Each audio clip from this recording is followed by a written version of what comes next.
사내들인 공회의 한가운데 선 바울은 자신의 생사 여탈권을 쥐고 있는 71명의 의원들 앞에서 전혀 주눅들지 않고 그들을 주목하며 말문을 열었습니다. 여러분 형제들아, 오늘날까지 내가 범사의 양심을 따라 하나님을 섬겼노라. 바울의 이 고백은 형식적인 고백이 아닌 그가 인생 말년이 되도록 살아온 삶 자체에서 우러나온 고백이었습니다. 양심의 담대함은 하늘에서 뚝 떨어지거나 땅에서 갑자기 솟아나지 않고 삶의 축적 속에서 드러나는 열매입니다. 바울은 이미 인생 말년이었고 특권의 상징인 로마 시민권자였음에도 입신양명을 구하지 아니하고 가난과 박해와 버탄 채 복음을 전하며 살아온 바울의 그 모습은 누구에게나 당당했을 것을 짐작할 수 있습니다.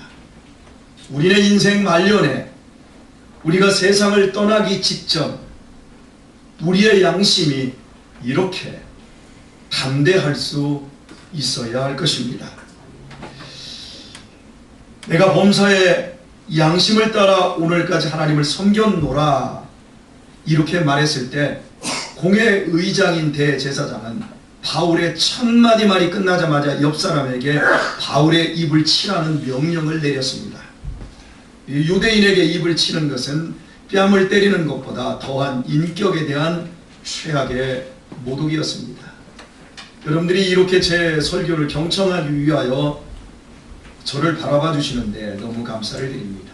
그런데 제가 이렇게 설교를 하고 있는데 우리 교회의 장로님 한 분이 벌떡 일어나서 그 입 닥치라! 만약에 이렇게 이야기한다면 저는 이 교회에서 더 이상 설교하지 못할 만큼 제 인격에 심각한 손상을 받을 것입니다. 바로 유대인에게 입을 치라는 것은, 말하고 있는 사람에게 입을 치라고 하는 것은 인격에 대한 최악의 모독이었습니다. 대제사장은 양심을 따라 하나님을 섬겨왔다는 바울의 말은 물론 바울의 인격까지 짓밟아 버린 것이었습니다. 1세기의 유대인 역사가 요세푸스가 남긴 기록에 의하면 당시의 대제사장은 아나니아라는 이름을 가졌고 주 48년부터 59년까지 11년간 재임한 것으로 나옵니다. 그는 매우 탐욕스럽고 포악하여 횡령과 폭력과 심지어 암살을 일삼던 사악한 인간이었습니다. 바로 그가 바울의 입을 치라고 명령했습니다. 그러자 바울이 곧바로 말을 합니다. 3절입니다. 바울이 가로되 회칠한 담이여 하나님이 너를 치시려로다. 회칠한 담은 그 유래가 이렇습니다.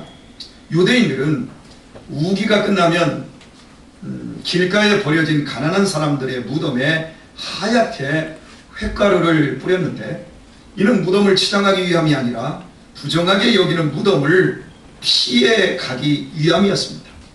무덤에 하얀 횟가루를 뿌리면 무덤이 하얀 석고상으로 변해버립니다. 그러나 변함없이 무덤 속은 썩은 시체가 들어있습니다. 겉과 속이 다릅니다. 예수님께서도 서기관들과 바리새인들의 위선을 질타할 때 자주 하셨던 표현으로 회칠한 무덤들이여. 하나님의 율법은 두세 명의 증인들의 증언이 있을 때에만 사람의 범죄를 확정할 수 있다고 규정하고 있기에 그 이전까지는 무죄입니다.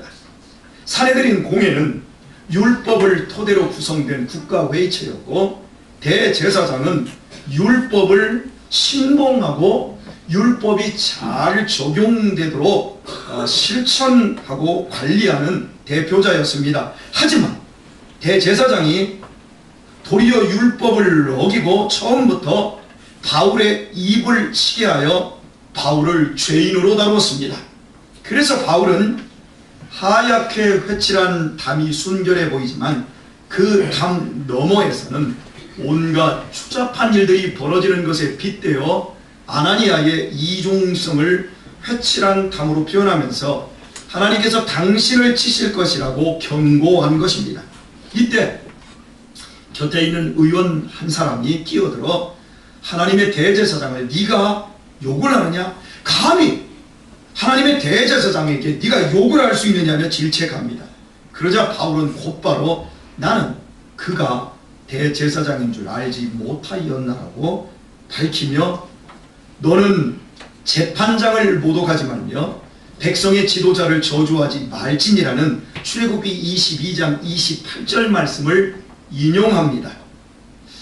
이 부분을 보면 얼핏 바울이 대제사장의 권위에 눌려 아나니아의 이중적인 폭력에 굴복하여 곧바로 사과한 것처럼 보입니다. 본래 대제사장이 공식 석상에 입는 의복은 따로 있어서 그 의복만으로도 대제사장임을 충분히 알아볼 수 있었습니다. 하지만 그날의 공회가 천부장에 의해 갑자기 소집되었기에 임시회의였기에 대제사장이 평복을 입고 참석한 것으로 이해할 수 있습니다. 그뿐만 아니라 바울은 20여 년 이상 유대기와 단절된 삶을 살았으므로 신인 대제사장의 얼굴을 전혀 알지 못했을 것입니다. 그래서 바울이 몰라보고 대제사장의 권위에 도전했다가 알게 되자 급히 사과한 것처럼 본문을 해석하시는 신학자와 목사님들이 계십니다. 그러나 아닙니다. 오히려 대제사장에게 사과한 것이 아니라 대제사장을 질책한 것입니다. 사내들인 공회에서 율법을 적용해야 되는 사내들인 공회에서 증인도 없이 바울 자신을 죄인으로 정죄하고 인격까지 묵살시키며 입을 치라고 명령한 그 사람이, 즉 율법을 거스리고 도리어 폭력을 명령한 그 사람이 대제사장일 줄은 전혀 몰랐다는 말이었습니다. 다시 말해 대제사장이라면 공회석상에서 그런 식으로 부당하게 폭력을 명령할 수 없다라는 의미였습니다. 더 나아가 당신이나 나나 똑같은 하나님을 믿는 사람이기에 율법에 따라 나도 정당하게 말하고 당신도 정당하게 말하고 율법에 따라 나도 정당하게 당신의 이야기를 들어줘야 되고 율법에 따라 당신도 내 얘기를 정당하게 들어줘야 한다는 뜻이었습니다. 전라북도 순천시 나간면 신전마을은 1949년도부터 70여 년이 지나는 지금까지 추석이 없습니다. 오히려 그날은 때 제사로 곡하면서 지낼 뿐입니다. 여순 사건은 1948년 10월 19일 밤부터 시작하여 10월 27일 즉 8일 만에 여수시가 불타는 것으로 진압되었으나 나머지 다수의 세력이 지리산으로 숨어들어 저항이 계속되었습니다. 이들을 빨치산, 공비, 빨갱이, 반란군이라 명하였고 당시 현지인들은 산사람이라고 불렀습니다. 순천 태생인 우리 소미 할머니께서 전에 한번 말씀을 하시다가 산사람들 무서웠어요 이렇게 산사람이라고 말을 하시더라고요. 네, 산사람이라고 불렀는데 1955년도까지 6년 6개월 동안 지리산 주변의 사람들은 낮에는 토벌군에 총에 죽고 밤에는 공비들에 의해 죽임을 당하는 끔찍한 일들이 반복되었었습니다. 지리산 자락의 순천의 신전마을은 본시 평화로운 넓은 논을 가진 32가구의 농촌 마을이었습니다. 그런데 어느 날 산사람들이, 우리가 알고 있는 공비, 반란군, 빨치산, 이 산사람들이 부상을 입은 14살짜리 아이를 데리고 와서 치료를 부탁하고 떠났습니다. 인심 좋은 시골 사람들이 그것을 거절할 이유가 없겠지요. 동네 사람들은 그 아이를 성심껏 치료해주고 먹여주었습니다. 아이는 건강을 회복했고 영랑하게 동네 아이들과 어울려 함께 놀게 되었습니다. 그런데 이것이 산통이었습니다. 고립된 농촌에서 자라나는 아이들은 당연히 갑작스럽게 외지에서 들어온 이 아웃사이더가 달갑지 않은 것이지요. 그래서 동네 아이들이 그 아이를 조금 괴롭혔는데 이 아이가 화가 나서 이렇게 말을 했습니다. 너희들 우리 무리들을 데려와서 가만두지 않겠어? 이때 지나가던 면석이가 이 말을 들은 것이 비극의 발단이었습니다. 우리 무리들이라고? 앞뒤를 생각하지 못하고 공명심에 들뜬 면석이는 이 사실을 근처에 있는 국군 토벌대에게 신고를 했습니다. 토벌대는, 그러니까 국군은 즉각 이 소년을 체포하여 취조를 시작했고, 동네 사람들을 추석 전날 보름달이 한밤중인 이 가운데 동네 한가운데 마당에 집결을 시켰습니다. 그리고 아이에게 말을 했습니다. 이 중에서 너를 치료해 주었거나 너에게 먹을 것을 준 사람을 모두 찾아내라. 그렇지 않으면 너를 죽이겠다. 이 소년은 자기에게 상처를 치료해 주고 옷을 세탁해 주고 옷을 또 지어주고 약을 사다 주고 따뜻한 밥을 먹여주고 홍시감을 따주고 누룽지를 준 그토록 친절하게 은혜를 베풀어준 동네 사람들 한 사람 한 사람씩을 가리킵니다. 동시에 국군의 불을 품는 총구도 함께 따라갔고 순식간에 22명의 생명, 3살 난 어린애부터 60세 할아버지까지 모두 그 자리에서 목숨을 잃고 말았습니다. 비극은 이것으로 끝나지 않았습니다. 22명의 시체를 토벌군은 마당 한가운데 놓고 그 위에 휘발유를 뿌려가며 태웠습니다. 토벌대 군인 중에도 몇몇은 이렇게 마을 사람들을 다 죽여서 되겠냐고 항의를 했지만 일단 광분한 군인들은 처마 끝마다 불을 질러 동네 전체를 불바다로 만들고 마을을 깡그리 태워 빈터만 남겼습니다. 살아남은 사람들이 시신을 수습하려고 해도 시신이 모두 불에 타 엉겨붙어서 시신을 수습할 수도 없었고 묻어주려고 해도 집이 다 타 사반자로 없어서 이웃마을에서 삽을 얻어다 그 시신을 모두 땅에 묻었습니다. 그때부터 지금까지 이 신전마을에는 추석이 없이 제사를 지내며 슬픔을 달래고 있습니다. 2013년 제가 지리산 둘레길을 돌다가 그 마을에 들어갔다가 그 마을의 할머니로부터 이 이야기를 전해 듣게 되었습니다. 우리 민족의 굴절된 역사 속에서 해방 후 6.25를 거치는 동안 경찰과 우리의 국군이 자국민을 학살한 일은 헤아릴 수 없이 많았습니다. 이념의 대립으로 진영 논리로 죽이지 않으면 오히려 내가 죽어야 했기 때문에 네가 죽였기 때문에 네가 우리 아버지를 네가 우리 어머니를 죽였기 때문에 나도 너를 죽이고 또 네가 죽였기 때문에 나도 너를 죽일 수밖에 없다. 그래서 어쩔 수 없는 선택이었다고 변명합니다. 그러나 어떠한 경우에도 법을 초월하여 사람을 함부로 죽이는 폭력은, 특히 국가의 폭력은 정당화될 수 없습니다.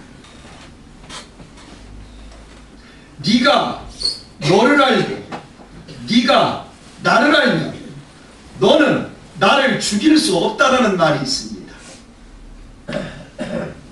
네가 네 자신이 사람임을 알고 네가 나도 너와 같은 사람인 줄 알면 사람인 너는 사람인 나를 절대 죽일 수 없다는 말입니다. 그렇지 않습니까? 사람이 사람을 사람으로 한다면 어떻게 자신과 똑같은 사람을 죽일 수 있겠습니까? 그도 나와 같은 사람이고 그에게도 늙으신 부모님이 있고 그에게도 사랑하는 배우자가 있고 그에게도 어린 자식이 있다는 것을 알면 어찌 그를 죽일 수 있겠습니까? 대제사장 아나니아가 바울도 자기가 비록 대제사장이지만 허주름한 옷을 입은 나그네 선교사가 자신과 똑같은 사람으로 보았다면, 그를 사람으로 인정했다면 어찌 그 입을 치라고 폭력을 행사할 것을 명령할 수 있었겠습니까? 화성 부녀자 살인사건의 범인 이모 씨가 자신이 성폭행하고 죽인 여자들이 자기의 어머니이고 자기의 누님들이고 자기의 동생처럼 사람인 줄 알았다면 어찌 성폭행하고 죽일 수 있었겠습니까? 한 살박이 어린 자식을 사람인 줄 알았다면 어찌 20대의 철없는 젊은 부모가 아이를 홀로 두고 밖에 나가 밤새도록 술 마시고 게임에 몰두하느라 그 아들을 굶겨 죽일 수 있었겠습니까? 외딴 섬마을 여교사가, 외딴 섬마을 20대 여교사가 자신들과 똑같은 사람인 줄 알았다면 어떻게 자기 자식을 가르치는 여교사에게 술을 먹이고 숙소로 쳐들어가 돌아가며 성폭행할 수 있었겠습니까? 다른 운전자도 자신과 똑같은 사람인 줄 안다면 어떻게 자기 차를 추월했다고 보복운전을 하고 상대의 차를 세워 운전자를 길바닥에서 때려 기절시킬 수 있겠습니까? 기사도 자신과 똑같은 사람인 줄 안다면 어떻게 30대 초반의 승객이 60대 중반의 아버지 또래의 기사를 폭행하여 숨지게 할 수 있겠습니까? 정치인이 자신과 이념이나 신념이 다른 정치인도 자신과 똑같은 사람인 줄 안다면 어떻게 국민을 대표하는 정치인이 그 국회의사당에서 듣기에도 민망한 막말을 함부로 내뱉을 수 있겠습니까? 제조업자가 소비자도 자신과 똑같은 사람인 줄 안다면 어떻게 치명적인 가습기 살균제를 제조 판매하여 수많은 사람들을 죽일 수 있겠습니까? 형제를 나와 같은 사람으로 한다면 어떻게 살아있는 부모 재산을 놓고 철천지 원수처럼 다툴 수 있겠습니까? 모두 사람을 사람으로 보지 않은 데서 기인된 것입니다. 오늘 우리 사회의 모든 문제는 따지고 보면 모두 사람 존중에 실종에 기인하고 있습니다. 오늘 지금 이 시간 3명이 졸고 있습니다. 지난밤 고스톱 치셨지요? 옆 사람에게 한번 물어보세요. 물어보세요.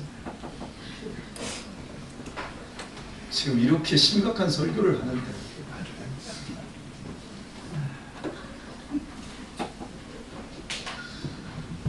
자, 되셨습니다. 한번 공기를 바꿨습니다. 개와 고양이를 반려 삼아 개와 고양이를 내 몸처럼 사랑하는 대한민국 국민이 1천만 명이 넘었습니다.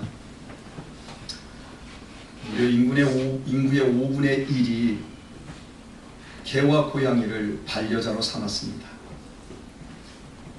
동물을 애지중지 키우는 것이 무엇이 문제겠습니까? 좋은 일이지요. 그러나 생각해 봐야 될 것은 이것입니다. 짐승은 안방과 침대에서 끌어안고 자면서 늙은 부모에게는 쪽방도 내주지 않습니다. 짐승은 먹이고 목욕시키고 입히고 주사 맞히고 산책시키느라 많은 돈을 쓰면서 부모와는 아예 관계를 끊어버립니다. 자신을 낳아주고 키워주고 모든 것을 준 부모를 사람으로 여기지 않는 스스로 짐승된 사람들이 부지기수입니다. 그러면서 그 반려견이 아무데서나 배변하는 것으로 조금만 싫은 기색을 보이거나 그걸 나무라면 도리어 화를 벌컥 냅니다. 여러분, 이게 정상입니까? 사람에 대한 존중은 잃어버리고 도리어 짐승이 존중되는 사회가 되어가고 있는 것이 오늘의 세상 풍조입니다. 그리스도인은 세상 풍조를 따르는 사람이 아니라 그리스도인은 거룩하신 하나님의 말씀을 순종하는 사람입니다. 그리스도인은 세상의 불의와 맞서고 세상의 모순을 바로잡으며 세상을 바로 세워가야 할 거룩한 사명을 지니고 있습니다. 그 사명을 완수하기 위해 우리는 지적할 것은 지적하고 비판할 것은 비판하며 전해야 할 것을 바르게 전해야 합니다. 그러나 이 모든 저항과 투쟁은 사람에 대한 연민과 인간 존중의 기반에서만 이루어져야 합니다. 저와 여러분은 예수님을 믿기 전에 회칠한 무덤과 다를 것이 없었습니다. 나밖에 몰랐습니다. 이기적이었습니다. 학식과 교양으로 포장하고 좋은 사람처럼 포장하고 좋은 옷을 입고 깨끗이 샤워를 했지만 겉만 좋은 회칠한 무덤과 다를 것이 없었습니다. 속은 음란과 증오와 미움과 거짓으로 썩어가고 있었던 시체였습니다. 그러나 하나님께서는 우리를 짐승이나 시체로 보지 않고 짐승과 시체보다도 못한 우리를 우리 주 하나님께서는 짐승이나 시체로 보지 않고 여전히 사람으로 보아주셔서 당신의 독생자로 하여금 십자가에서 나의 죄값을 대신 치르게 해주셨습니다.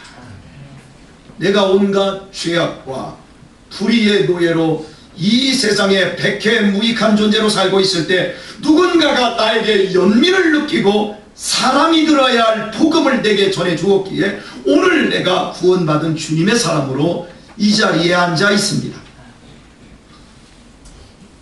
이 모든 섭리와 역사를 주관해 주신 삼위일체 하나님을 찬양합니다. 아멘. 교우 여러분, 크리스천은 어떤 경우에도 사람을 자신과 똑같은 사람으로 존중하는 사람임을 잊지 마십시오. 아멘. 내가 내 몸을 아끼듯 내가 아는 사람들을 내 몸을 아끼듯 사랑해야 한다는 것을 명심하십시오. 아멘. 세상에 불의와 맞서고 고발하더라도 그 바탕이 증오심이 아니라 불의한 사람들에 대한 연민과 인간 존중이어야 합니다. 나 이외에 모든 사람도 나와 똑같은 하나님의 피조물이며 더욱 믿음 안에 있는 사람들은 하나님의 자녀들임을 잊지 않으셔야 합니다. 더욱 아멘. 자신의 배우자는 자신의 몸의 한 일부분인 지체입니다. 30대 후반의 크리스찬 여성의 상담 편지 하나를 읽어드리고 오늘의 말씀을 맺고자 합니다. 저는 모 교회의 집사이자 구역장 안사람입니다. 저는 남편 때문에 가면을 쓰고 교회와 구역 모임에 참석하고 있습니다. 부모를 떠나 아내와 연합하라 하셨지만 남편은 아직도 정신적으로나 경제적으로나 시부모님에게 예속되어 있습니다. 부부싸움 하면 싸웠다고 시부모님께 전화하고 재산도 시부모님 명의로 관리하고 있습니다. 툭하면 언어폭력과 육체적 폭력을 행사합니다. 아이 앞에서도 예외가 없습니다. 아이 앞에서 저를 때리고는 엄마가 맞을 짓을 해서 맞는다고 말합니다. 사람을, 가족을 사랑하는 법을 모르면서 자신이 하는 일은 무엇이든 항상 옳다고 굳게 믿고 있습니다. 무엇보다 괴로운 것은 남편이 겉으로는 모범적인 기독교인이라는 것입니다. 주일 성수는 말할 것도 없고 비가 오나 눈이 오나 1년 12달 새벽 기도회에도 어김없이 참석을 합니다. 웬만한 신앙서적은 거의 다 읽어 굉장히 박식합니다. 교인들은 어쩌면 저렇게 믿음이 좋을까 하며 남몰래 당하는 저의 상처와 아픔을 상상조차 하지 못합니다. 우리 부부에게는 딸 아이가 하나 있습니다. 그 외동딸이 상처받는다고 이야기를 그렇게 해도 남편은 딸아이가 저보다 똑똑해서 상처받지 않는다며 아무 때나 저를 때립니다. 차라리 미치고 싶을 때가 한두 번이 아닙니다. 출세욕은 누구 못지않아 교회와 세상에 한 달씩 걸치고 있습니다. 남들에게 뒤질까봐 쉬지도 못합니다. 딸아이에게도 매일 공부를 닥달합니다. 이제는 사춘기에 접어든 아이가 아빠에 대해 주관적인 판단을 하고 있습니다. 사랑이 없는 아빠, 말뿐인 사랑, 하나님을 믿는다면서 전혀 딴판인 가정생활, 행함과는 거리가 먼 믿음의 열심, 자신은 항상 상대에게 용납되어야 하면서도 상대를 절대 용납지 않는 이중성 등 아빠에 대한 딸아이의 시선이 날카롭기만 합니다. 그래서 딸아이는 커서 절대 결혼하지 않겠다고 합니다. 딸아이가 평생 남자에 대한 불신감으로 살아갈까 몹시 두렵습니다. 저는 이런 기막힌 삶을 살아오면서 신앙은 있지만 저처럼 고통받는 주부들이 의외로 많다라는 사실을 알게 되었습니다. 기도로 믿음으로 이기려 하지만 상스러운 욕을 남편에게 들으며 구타당하고 나면 정신적인 피폐함과 자존감 상실로 더 무기력해집니다.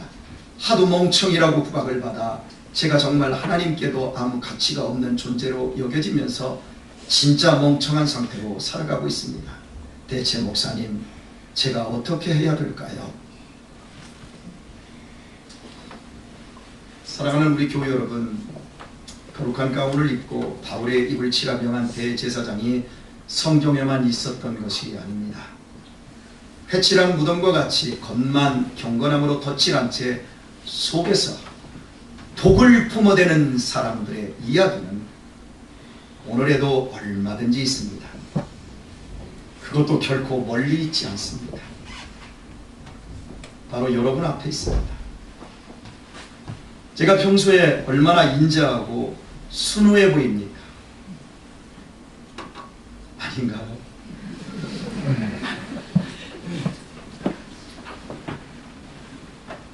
그러나 결혼 초창기 제 아내를 향해 폭언을 하고 식탁을 들어엎고 물건을 집어던지며 간접 폭력을 일삼았습니다.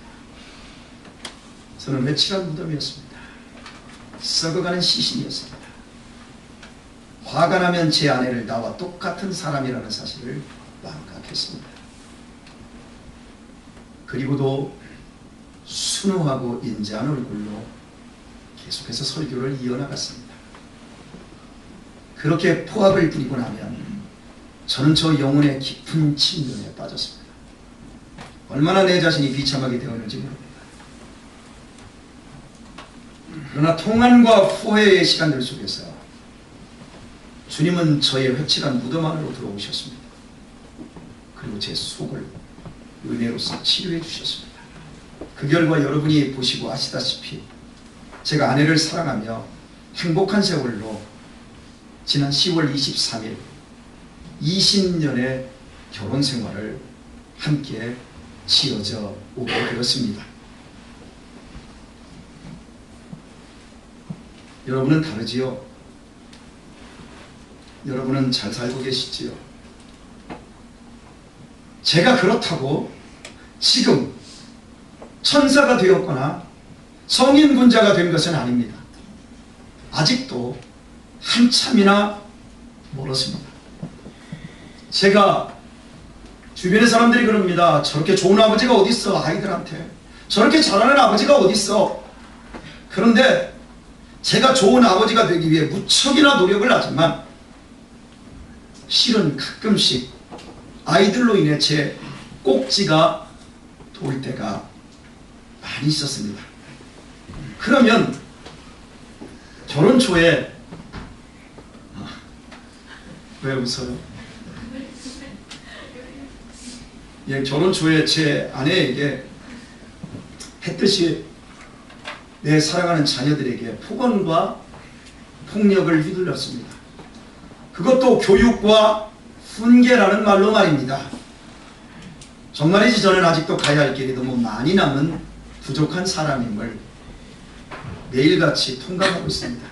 나이가 먹어갈수록 제가 얼마나 악하고 한심한 인간인지 더 뼈저리게 깨달아가고 있습니다. 그래서 절대적인 십자가의 대속과 주님의 도와주심이 필요함을 알아 그저 주님 앞에 엎드려서 주님 도와주세요. 제가 주님의 은혜를 구하고 있습니다.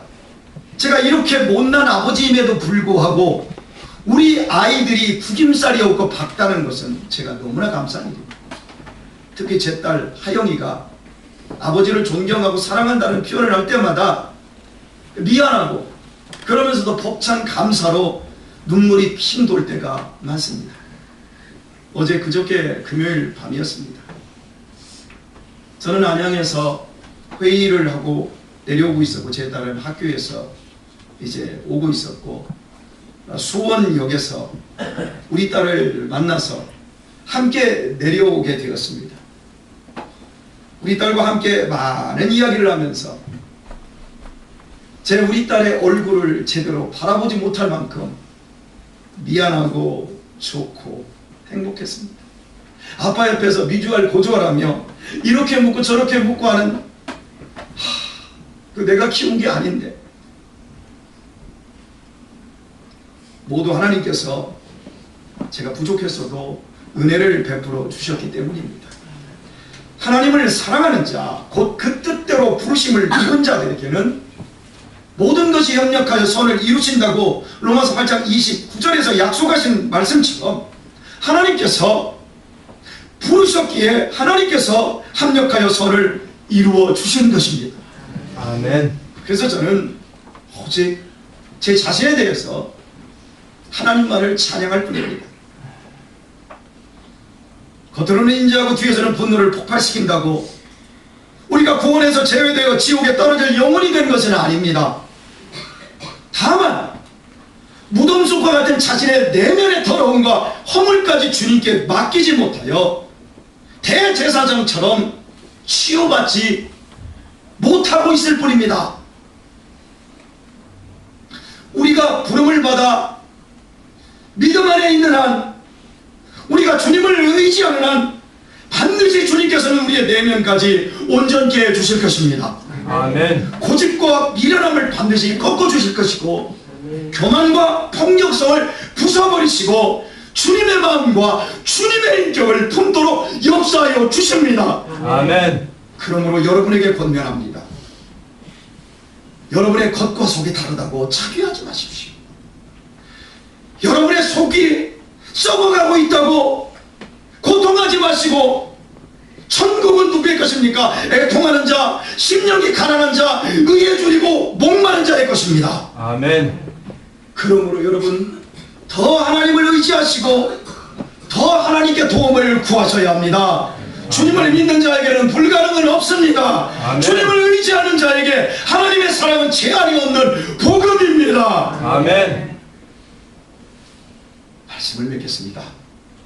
주 안에서 사랑하는 우리 교회 여러분, 우리의 주님께서는 내가 짐승 같을 때, 내가 영적으로 죽어서 썩어가는 시체였을 때에도 나를 사람으로 대해주셨고 나를 영원히 살리기 위해 십자가에서 죽어주신 나의 하나님이 아니십니까? 아멘. 뿐만 아니라 주님을 믿음에도 여전히 죄성으로 무지하게 행동할 때에도 우리를 지켜주시는 하나님 아니십니까? 아멘. 그 하나님께서 분명 오늘의 말씀을 듣고 정신 바짝 차려서 살려야 하는 우리의 인생을 반드시 복되게 해주실 것입니다. 아멘. 여러분의 영혼과 운명에 그리고 미래에 대해 여러분 걱정하지 마십시오. 염려하지 마십시오. 아멘. 하나님이 여러분을 영원토록 지켜주실 것입니다. 아멘. 우리는 배우자 앞에서, 우리는 자녀 앞에서 모두 죄인 아닌가요?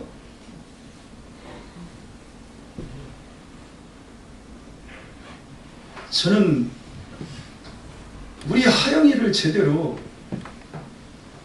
눈을 맞출 수가 없어요.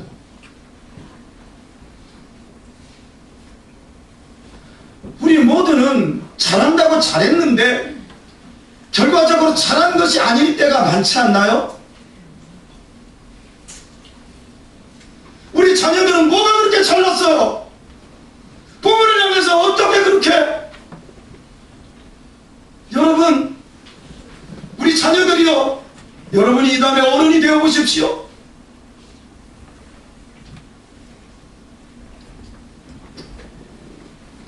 이제 여러분, 속이 상하고 분노하여 너 입 닥쳐!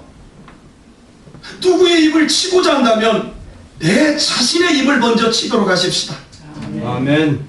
정말 누구를 때리고 싶다면, 누구를 치고 싶다면 반드시 내 자신의 가슴을 치는 사람이 되십시다. 아멘. 왜냐하면 그것이 우리가 하나님의 도움을 입는 길이기 때문입니다. 특히 내가 대제사장으로서 바울에게 편하게 대할 수 있었습니다. 하대할 수 있었습니다. 그런데 우리 역시 내가 편하게 대할 수 있는 나의 아내, 내 남편, 내 자식들, 하대해도 되는 사람일수록 이제부터 더욱 존중과 사랑으로 대하도록 하십시다. 아멘. 내 부모를, 내 배우자를, 내 자녀를, 내 형제를, 내 교우를 나와 같이 귀하디 귀한 하나님의 사람으로 보시고 하나님처럼 사랑하고 하나님처럼 섬겨서 금방 지나가 버릴 남은 생애를 하늘의 신령한 복으로 충만히 채워가실 수 있기를 주님의 이름으로 축원드립니다. 아멘. 찬양하겠습니다.